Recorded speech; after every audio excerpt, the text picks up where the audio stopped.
Sukinda BJP कार्यालय केंद्र मंत्री धर्मेंद्र प्रधान को भव्य स्वागत कले मंत्री डॉक्टर प्रदीप सामंत। सुकिंदा ब्लॉक अंतर्गत सुकिंदा बीजेपी कार्यालय केंद्र मंत्री धर्मेंद्र प्रधान को भव्य स्वागत कर मंत्री डॉक्टर प्रदीप सामंत। सूचना मुताबक शुक्रवार राति 10:30 समय केंद्र मंत्री धर्मेंद्र प्रधान सुकिंदा बीजेपी कार्यालय पहुंचता देखा मिलता।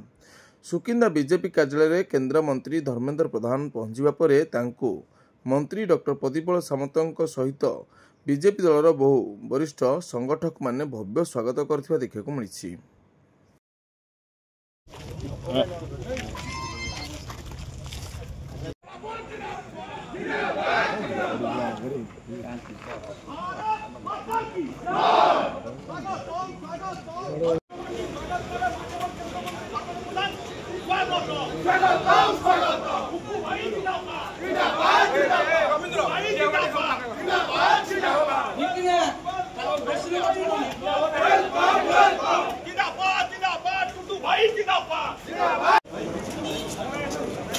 मिल्लू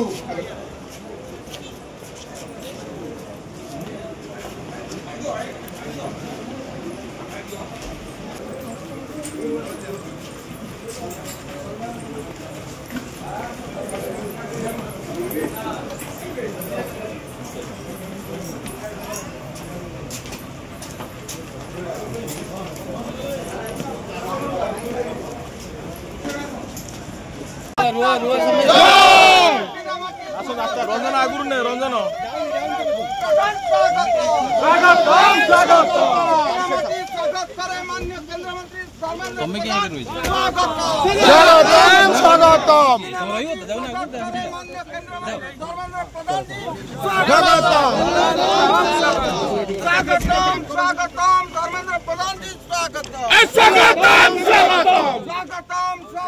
माननीय केंद्र मंत्री धर्मेंद्र प्रधान स्वागत।